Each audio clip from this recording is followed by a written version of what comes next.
Halo, perkenalkan nama saya Claudia Mclean Kiroyan.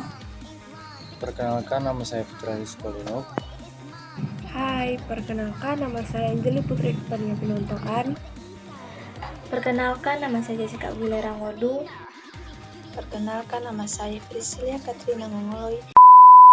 Baik, saat ini saya akan menjelaskan tentang pengertian dari pajak PPh 21. Pajak PPh 21 merupakan pajak pemotongan yang dikenakan atas penghasilan yang diterima oleh setiap wajib pajak orang pribadi atau WPOP dalam negeri berupa gaji, upah, honorarium, tunjangan, dan pembayaran lain dengan nama dan dalam bentuk apapun yang sehubungan dengan pekerjaan, jasa, atau kegiatan yang dilakukannya.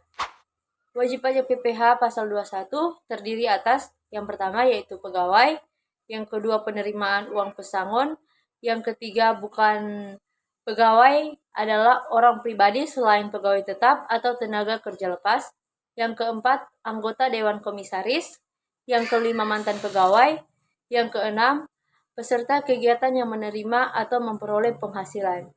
Ada berbagai kategori jenis penghasilan yang dikenakan PPh pasal 21. Yang pertama, penghasilan bagi pegawai tetap, baik berupa penghasilan yang bersifat teratur maupun yang tidak teratur.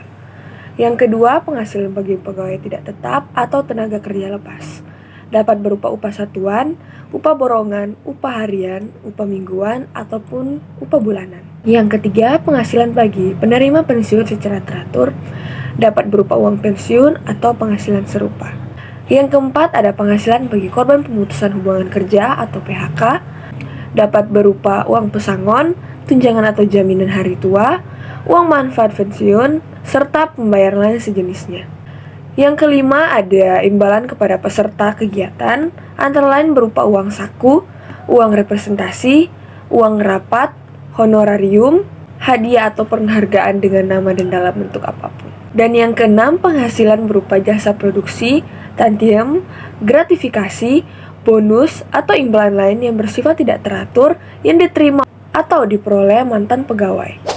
Penghasilan yang tidak dipotong PPh pasal 21. 1. Pembayaran manfaat atau santunan asuransi dari perusahaan asuransi sehubungan dengan asuransi kecelakaan, asuransi jiwa, asuransi kesehatan, asuransi dwiguna, dan asuransi beasiswa. 2. Penerimaan dalam bentuk natural dan atau kenikmatan dalam bentuk apapun diberikan oleh wajib pajak atau pemerintah. 3. Iuran pensiun yang dibayarkan kepada dana pensiun yang pendiriannya telah disahkan oleh Menteri Keuangan.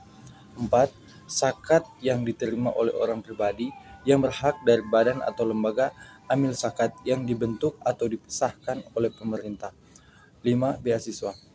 Adapun penghasilan yang dipotong PPh pasal 21 yang bersifat final, yang pertama, penghasilan berupa uang pesangon yang dibayarkan sekaligus oleh dana pensiun dan pendiriannya telah disahkan oleh Menteri Keuangan. 2. Penghasilan berupa uang manfaat pensiun, tunjangan hari tua, atau jaminan hari tua yang dibayarkan sekaligus oleh Badan Penyelenggara Pensiun atau Jaminan Sosial Tenaga Kerja. 6. Penghasilan berupa honorarium. Pemotongan PPh pasal 21 adalah WP, orang pribadi atau badan termasuk bentuk usaha tetap atau BUT, yang mempunyai kewajiban melakukan pemotongan pajak atas penghasilan, sehubungan dengan pekerjaan, jasa, dan kegiatan. Pemotongan PPh pasal 21 sesuai peraturan Dirjen Pajak Nomor per 32 PJ 2015 adalah: yang pertama, pemberi kerja; yang kedua, bendahara atau pemegang kas pemerintah; yang ketiga, dana pensiun; yang keempat, orang pribadi yang melakukan kegiatan usaha atau pekerjaan bebas serta badan yang membayar honorarium; dan yang kelima, penyelenggaraan kegiatan. Yang tidak termasuk wajib pajak PPh pasal 21 adalah: yang pertama, pejabat perwakilan diplomatik dan konsultan; yang kedua, pejabat perwakilan organisasi internasional. Pemerintah telah melakukan perubahan ketentuan perpajakan melalui rancangan Undang-Undang Harmonisasi Peraturan Pajak yang telah disetujui pada sidang paripurna DPR pada tanggal 7 Oktober 2021. tarif pajak orang pribadi yang baru memperbaharui ketentuan yang sebelumnya diatur pada pasal 17 Undang-Undang Pajak Penghasilan. Perubahan pajak ini berdampak pada perubahan perhitungan pajak penghasilan pasal 21, yaitu 1. Wajib pajak dengan penghasilan Rp0 sampai Rp60 juta dikenakan tarif sebesar 5%. Yang kedua, wajib pajak dengan penghasilan Rp60 juta sampai Rp250 juta dikenakan tarif sebesar 15%. Yang ketiga, wajib pajak dengan penghasilan Rp250 juta sampai Rp500 juta dikenakan tarif sebesar 25%. Yang keempat, wajib pajak dengan penghasilan Rp500 juta sampai 5M dikenakan tarif sebesar 30%. Yang kelima, wajib pajak dengan penghasilan di atas 5M dikenakan tarif sebesar 35%. Bagi penerima penghasilan yang dipotong PPh pasal 21 yang tidak memiliki NPWP, dikenakan pemotongan PPh pasal 21 dengan tarif lebih tinggi 20% daripada tarif yang diterapkan terhadap WP.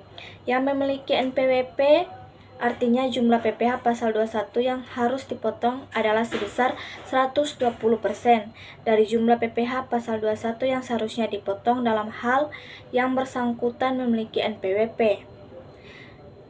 Pemotongan PPh pasal 21 seperti ini hanya berlaku untuk pemotongan PPh pasal 21 yang bersifat final. Berikut untuk cara perhitungan pajak penghasilan pasal 21, yaitu PPh pasal 21 dikurang tarif dikali dasar pengenaan pajak.